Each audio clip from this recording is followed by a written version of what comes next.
Yo, hello, you are welcome to my channel. My name is Fred. Today I have this two brothers over here.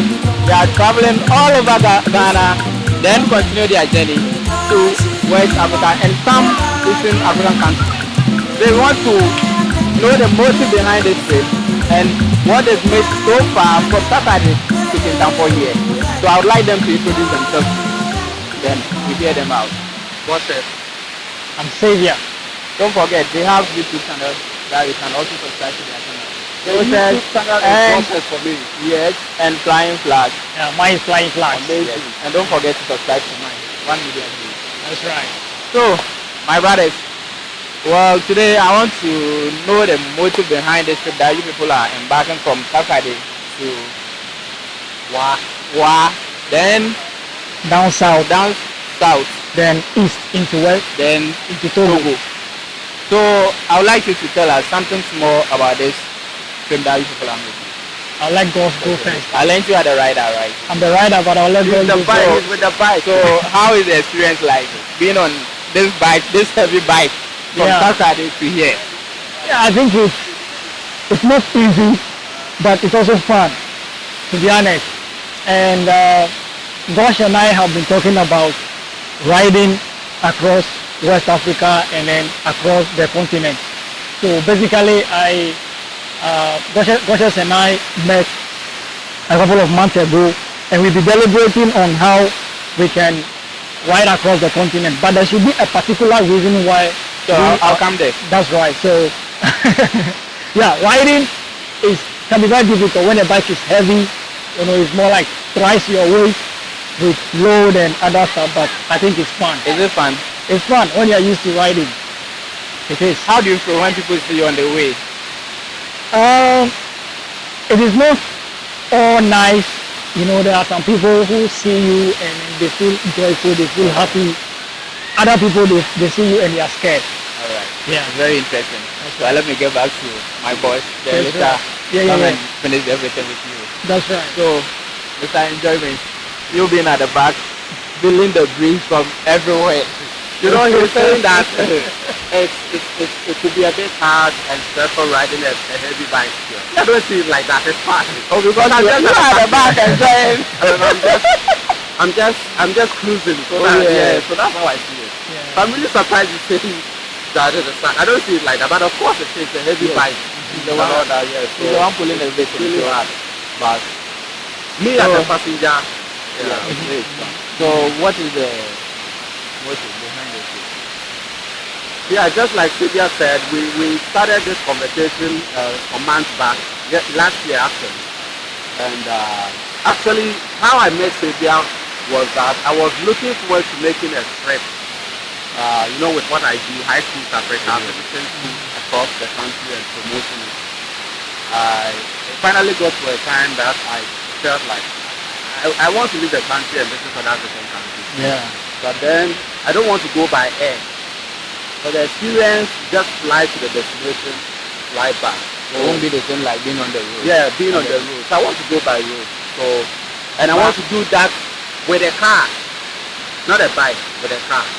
So I went on YouTube researching into some of the people who have traveled across the continent on with a car and all that stuff. And then his channel came up, Flying Flag. I thought, okay, let me look at this guy and see what he's been up to. I sat down for a lot of hours. His season 1 of the episode, Flying Flag. I watched all of them and I found out that he has information. I mean, he knows the tricks and all that. So let me get in touch with him. Then I sent him an email and he responded and I started a conversation. But is it not risky to ride through this African country? Yeah, I believe everything has a risk. Yeah, there is nothing you do without risk involved. This doing here is a major risk. Exactly. I asked that because you know some of the African countries. That's right. Now there are some pools everywhere here and there, and you know how there's terrorism and everything too. Yeah. That's what I'm asking you. Yeah. So yeah, the short answer to that is yes, there's a risk involved. Mainly because in West Africa our roads can be very, very aggressive. Some of our drivers are impatient. They don't observe road signs. Speed limits are not observed. But it's up to you to to be disciplined on the road, to be patient, to cautiously navigate your way around. When it comes to the society, the people are very lovely. We know, of course, there are political instabilities and persecution here and there in the region. But then again, it is not every part of the region. There are certain regions, if you take Mali, for example, where we have issues currently, it is just maybe a bit up north of Mali that there are issues. But down south, west and east, you may not really have issues like that. Yeah. When you were talking, you talked about road signs and things. Yeah. Now let me use Ghana as an example. Let me say all the roads, they have these speed ramps that have been hit. And even that, they don't have road signs on it. Yeah. Some, they will put the road sign here, but they can't be blue. Instead of them to give a caution here, then put the one, the blue one, at where the thing is. Nothing like that will happen. You see the blue thing here, then ramp will be there.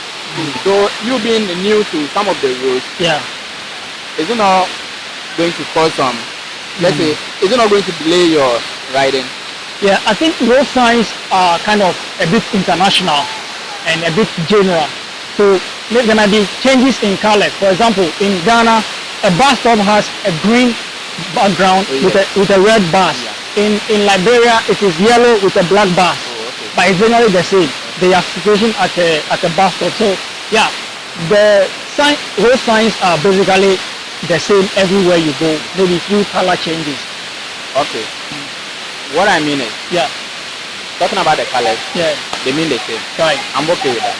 But what I mean is, at the point where the ramp is here, that is supposed to be a sign there. There won't be no sign. Right. That is what I'm talking about. All right. Yeah. You are right. I think I have come across, or since we started, let me speak about the other countries we have been to. You get to a place where there is a speed ramp, but there is no sign to warn you a couple of meters away or when you get to the spot.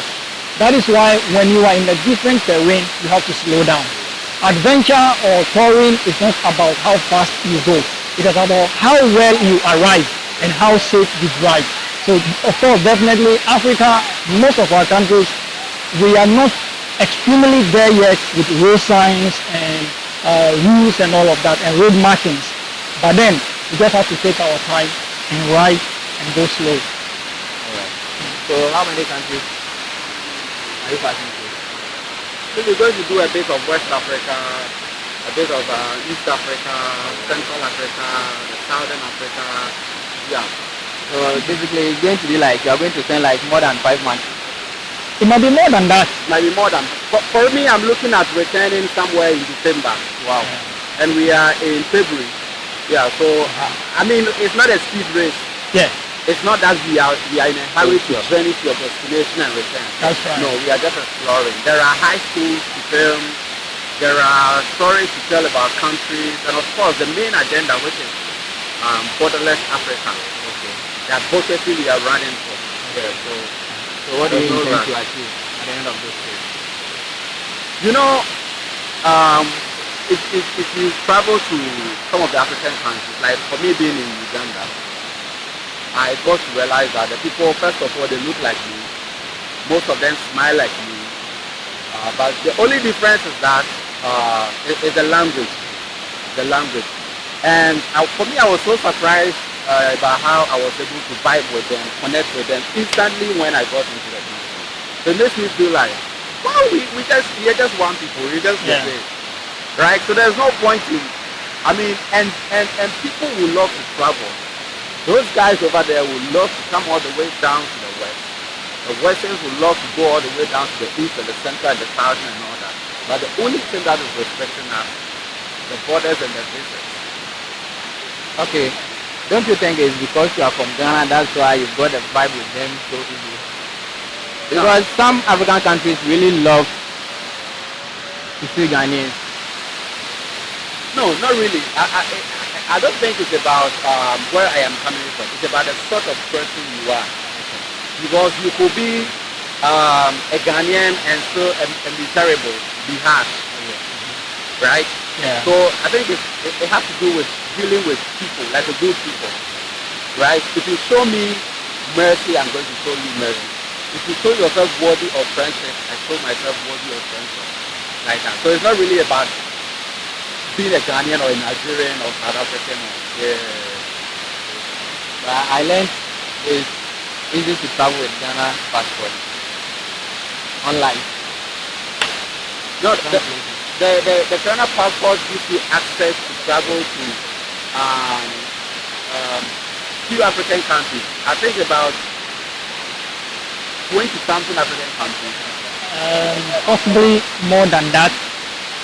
There are some which come with visa free. For West Africa, which has 15 member states including Ghana, it means if you have the Ghanaian passport, West Africa alone, visa free, you have visa free access to 14 countries. And when you go to East Africa, we have a couple of them visa free. Then some visa on arrival, and then the rest, a few of them you need visa before you get there.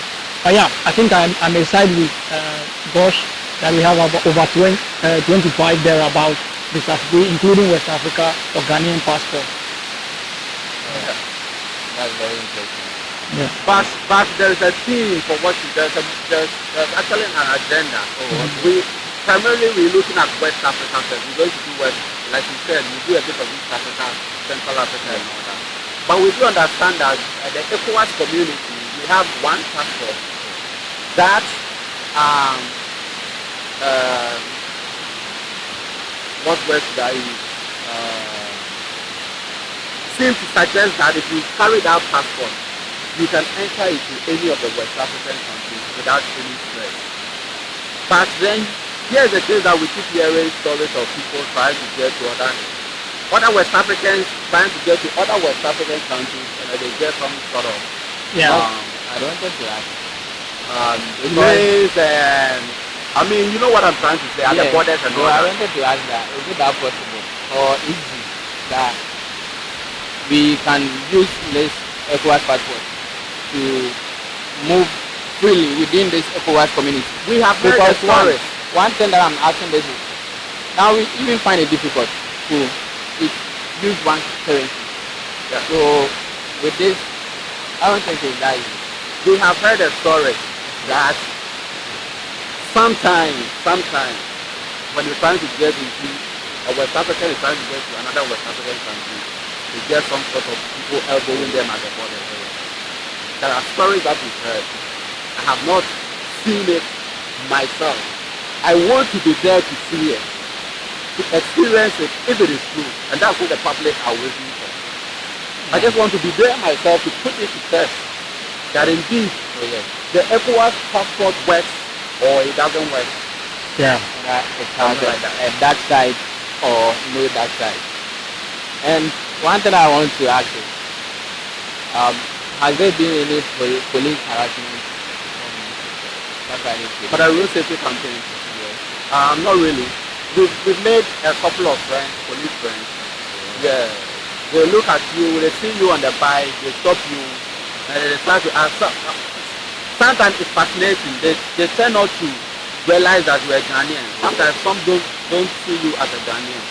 So it is when you started, maybe it's because of how we geared up and put the bike together and all that. You know, some of these things are done by the Westerners a lot. So when they see it, they tend to think we're Western or something. All right. It's getting interesting, but I think we are far behind time. So I would say thank you very much for coming, and I wish you all the best.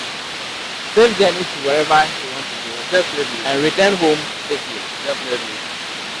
As married guys and all that. So we also, I want to use that as an opportunity to look for a wife across the continent. Yeah. I'm sure you find one at across the continent. Namibia. So I learned they have those ladies over there. So guys, I am campaigning for borderless Africa. I'm also looking for a wife around. It's a nice project. Don't forget, as I said, to subscribe to Goshen. I'm not looking for a wife. And Flying Flag.